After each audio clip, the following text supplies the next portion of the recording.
आजको भिडियोमा हामी स्ट्यान्डर्ड प्रोक्टर टेस्टको बारेमा कुरा गर्छौँ। हामीलाई क्वेसन 2019 मा सोधिरहेको छ, R R Proctor develop a procedure for compaction of soil in lab in 1931। 1931 मा चाहिँ आरआर प्रोक्टरले चाहिँ हामीले कसरी चाहिँ सोइलमा हामीले कम्प्याक्सन गर्न सक्छौँ त्यसको प्रोसिड्युर निकालेको थियो। सो हामी यही भनेको हाम्रो के हो, स्ट्यान्डर्ड प्रोक्टर टेस्ट हो। यसको बारेमा हामी आज डिस्कस गर्नेछौँ। यसको प्रोसिड्युर अब हामी फर्स्ट स्टेप भनेको के हुन्छ भन्दाखेरि about 2.5 kg of dried and pulverise soil passing 4.75 mm sieve is taken. 4.75 mm सिपबाट पास हुने हाम्रो ड्राइड एन्ड पल्भराइज हामी के लिन्छौँ, सोइल स्याम्पल चाहिँ लिन्छौँ, जसको वेट भनेको चाहिँ हामी कति लिन्छौँ भन्दा 2.5 kg चाहिँ लिन्छौँ। अब हामी के गर्छौँ भन्दाखेरि the quantity of water to be added first calculated for the first trial. First ट्रायलको लागि हामी कति एमाउन्ट अफ वाटर हाल्ने भनेर के गर्छौँ हामी अब क्यालकुलेट गर्छौँ। The computed water is added to the soil and mix thoroughly and uniformly. अब हामीले क्यालकुलेट गरेको वाटर चाहिँ हामीले कति एमाउन्ट अफ वाटर हाल्ने भनेर क्यालकुलेट गरिसकेपछि त्यो वाटरलाई चाहिँ हामी के गर्छौँ, त्यो वाटरलाई चाहिँ हामी सोइलमा हाल्छौँ र के गर्छौँ हामी त्यसलाई मिक्स गर्छौँ।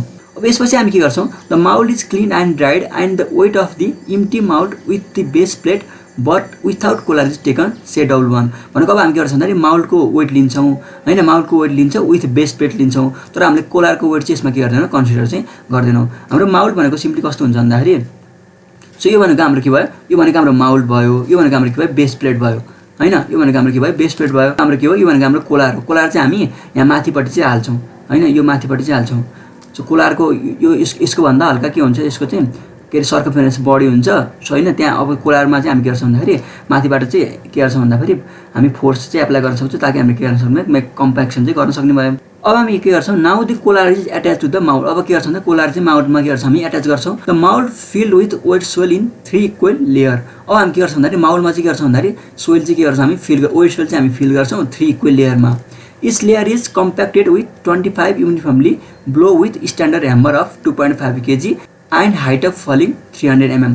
अब हामी के गर्छौँ भन्दाखेरि हाम्रो इच लेयरलाई चाहिँ हाम्रो 2.5 kg वाला हाम्रो जुन ह्यामर छ नि त्यसले चाहिँ हामीले के गर्छौँ, त्यसमा चाहिँ हामी 25 युनिफर्म नम्बर अफ ब्लोले चाहिँ के गर्छौँ भन्दाखेरि कम्प्याक्सन गर्छौँ भनेको हाम्रो, र त्यसको हाइट अफ फल भनेको कति हुनुपर्छ, हाम्रो 300 mm हुनुपर्छ। अब हामी के गर्छौँ भन्दाखेरि हामीले के गर्यौँ, यसमा सोइल फिलअप गऱ्यौँ होइन, हामी 3वटा लेयरमा सोइल फिलअप गर्छौँ।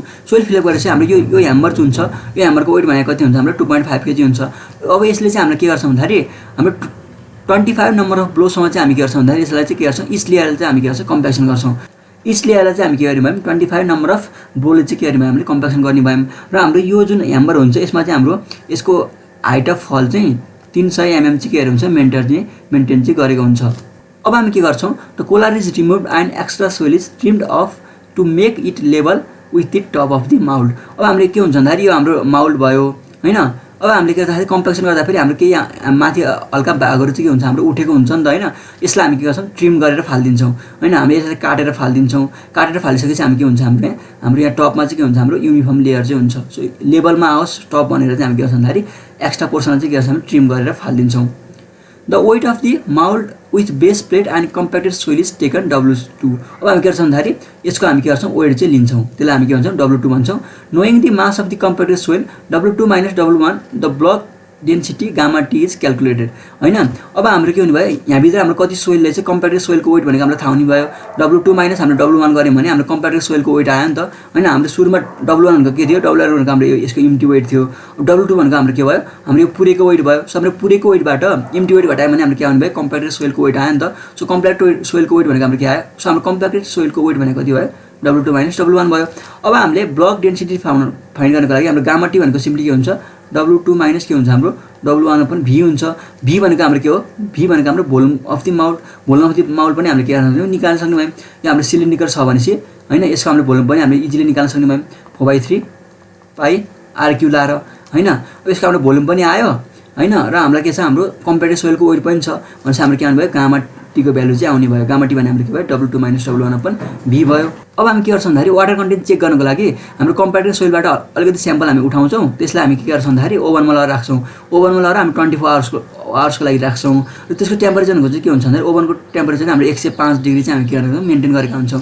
र 24 आवर पछि हामी के गर्छौँ भन्दाखेरि हामी त्यो स्याम्पल निकाल्छौँ। त्यो स्याम्पल निकालेर हामी त्यसको वेट लिन्छौँ, त्यसको हामी वेट लिने भयौँ होइन। सुरुमा पनि हामीले यसको वेट लिएर हुन्छौँ, हामीले स्याम्पल निकालेर पनि त्यसको के लिन्छौँ हामी वेट लिन्छौँ होइन। वेट लिइसकेपछि हाम्रो के हुने भयो, हाम्रो W2 - W1 गऱ्यो भने हाम्रो के आउने भयो, त्यो भनेको हाम्रो के आउने भयो, हाम्रो के आउने भयो वाटरको वेट चाहिँ के आउने भयो, हाम्रो आउने भयो। सो हाम्रो W2 - W1 गऱ्यौँ भने हाम्रो वेट अफ द वाटर आयो, र हामीले के गर्न सक्छौँ त्यसको ड्राई वेट पनि निकाल्न सक्छौँ। सो हाम्रो के हुने भयो weight of the water upon हामीले के गर्यौँ वेट अफ द सोलिड गऱ्यौँ भने वेट अफ द हाम्रो ड्राई सोइल गऱ्यौँ भने हाम्रो के आउँछ वाटर कन्टेन्ट आउँछ। सो यसरी हामी के गर्छौँ वाटर कन्टेन्ट पनि निकाल्छौँ।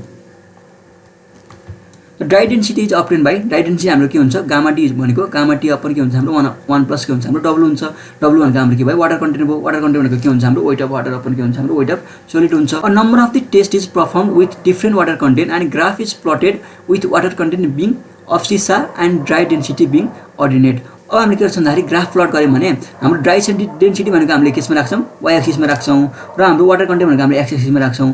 हाम्रो ग्राफ प्लट गऱ्यौँ भने हामीले यस्तो टाइपको ग्राफ चाहिँ आउँदो रहेछ। अब हामीले हेऱ्यौँ भने हामीले पानी एड गर्दै जाँदाखेरि हामीले यस्तो कन्डिसन आउँछ। यो कन्डिसन हामीले अप्टिमम मोइस्चर कन्टेन्ट भन्छौँ जहाँ चाहिँ के हुन्छ भन्दाखेरि हाम्रो चाहिँ डेन्सिटीको भ्यालु चाहिँ म्याक्सिमम हुन्छ, ड्राई डेन्सिटीको भ्यालु चाहिँ म्याक्सिमम हुन्छ हैन। सो ड्राई डेन्सिटीको भ्यालु म्याक्सिमम भएको बेलाको हाम्रो जुन वाटर कन्टेन्ट छ त्यसलाई हामी के भन्छौँ भन्दाखेरि अप्टिमम मोइस्चर कन्टेन्ट भन्छौँ हैन। अब हामीले फर्दर वाटर एड गऱ्यौँ भने ओएमसी भन्दा हामीले ओएमसी कटिसकेपछि हामीले फर्दर वाटर एड गऱ्यौँ भने हाम्रो के हुँदो रहेछ फेरि हाम्रो गामा डीको भ्यालु चाहिँ के हुन्छ ग्रेजुअल्ली फेरि के हुन्छ घट्दै जाँदो रहेछ। सो हाम्रो फर्स्टमा के हुन्छ भन्दाखेरि हामीले पानी एड गर्दै जाँदा फेरि हाम्रो के हुन्छ हाम्रो गामा डीको भ्यालु बढ्दै जान्छ। तर ओएमसीमा पुगिसकेपछि के हुन्छ भन्दाखेरि हाम्रो ड्राई डेन्सिटी के हुन्छ हामीले म्याक्सिमम एचिभ गरिसकेपछि के हुन्छ भन्दाखेरि फेरि के हुन्छ हामीले फर्दर वाटर एड गऱ्यौँ भने के हुँदो रहेछ हाम्रो गामा डीको भ्यालु चाहिँ फेरि हुँदैछ के हुँदैछ घट्दै जाँदो रहेछ। सो यसरी चाहिँ हामी के गर्छौँ हामी स्ट्यान्डर्ड प्रोक्टर टेस्ट चाहिँ के गर्छौँ कन्डक्ट गर्छौँ। स्ट्यान्डर्ड प्रोक्टर टेस्टको बारेमा लेख भनेर आयो भने तपाईँले सिम्पली के गर्नु भन्दाखेरि यसको प्रोसिडर लेख्नुहोस् प्लस तपाईँले यो एउटा ग्राफ चाहिँ बनाइदिनुहोस्। सो यो गर्नुभयो भने तपाईँको 8 मार्क्स आइहाल्छ।